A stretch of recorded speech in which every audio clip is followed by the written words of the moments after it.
Hello everyone, Pastor Nathan here with you, and this time I'm on the sea. No, I'm not gonna start walking on the water. Maybe that'll be a different video, but I wanted to come out here in this boat because it really illustrates a point that we're going through and what Jesus and his disciples went through when he was teaching the crowd on the lake in Mark chapter 4. So will you join me? Let me start in verse 35 and break it down from there. It says this, that day when evening came, Jesus said to his disciples, "Let us go to the other side." Leaving the crowd behind, they took him along just as he was in the boat. There was also other boats with him. Can you imagine what it would be like that day? To be in the crowd and hear the Son of God speak? The revelation that would pour forth from what he was saying? Well, we also know that the Son of Man part would kick in as well, where he would be feeling tired, thirsty, famished, baked by the sun.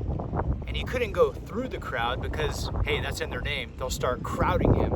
Instead, he opted to go to the other side. That was the plan. And this is 5 miles across where they're going to go in the Sea of Galilee. But hey, he's got some expert fishermen with him. That's going to be no problem, right? Well, I'm sure you know the answer to that one. Let me read the next verse. A furious squall came up, and the waves broke over the boat so that it was nearly swamped. If the plan was to get to the other side, we see that there are some obstacles to that plan, isn't there? And that makes me think of what we've been going through. How many of us had our plans be altered because of COVID-19 and all the difficulties that ensued? And we still try to make plans now, and we find that things are being backed up and we still can't even be able to do what we wanted to do. Frustrating, feeling isolated, alone, maybe misunderstood. I understand. But we also have to remember that Jesus, being the Son of God, knew that there was going to be a storm, and he still had his disciples go through. So that means it leaves us with this fact, that Jesus is wanting to teach his disciples something through it. And so we have to be willing to ask that question for us. Instead of looking up and saying, "Why, Jesus, when I'm going through all this difficulty and this turmoil?" Instead, we ask the question, the hard question, "Jesus, what are you trying to teach me through this lockdown environment?"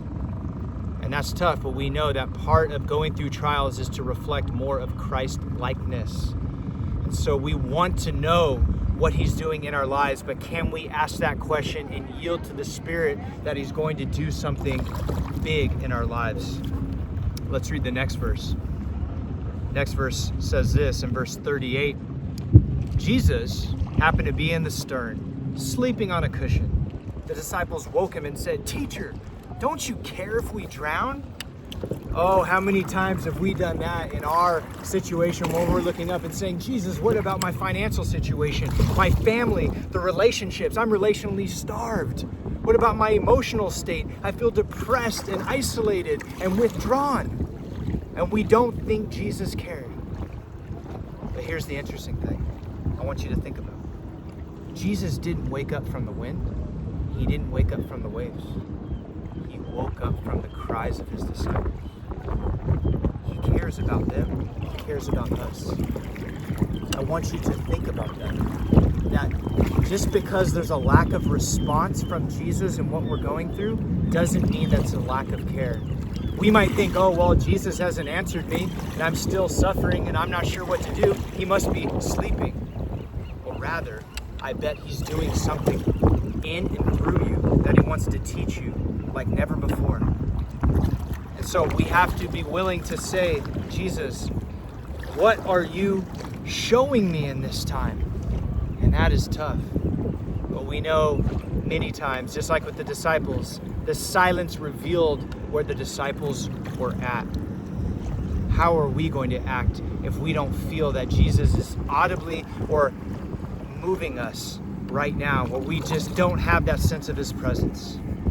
And let's continue on to the last verses. Jesus got up, rebuked the wind, and said to the waves, "Quiet, be still." Then the wind died down and it was completely calm. He said to his disciples, "Why are you so afraid? do you still have no faith? They were terrified and asked each other, who is this?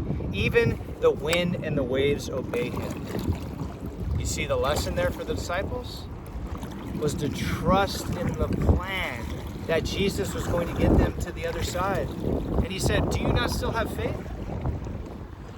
And so I hope that you can be encouraged as well. That not only is Jesus in control, but he's also in your care. And that when we get through this COVID-19 environment, hopefully we can look back and see all the glorious things that God has been doing in us, the lessons that he's been showing us, and the growth that has been obvious in our lives. Because sometimes trials bring out the best in us and purify us for what he's doing. And I want to remind you too in this, that Jesus is with you in the boat. He's not going to make sure that you're going to sink, but rather he's going to make sure that you're going to get to the other side, just like we did right now in our boat.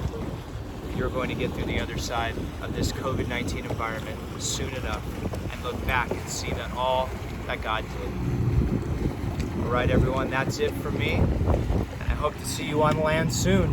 Have a blessed day.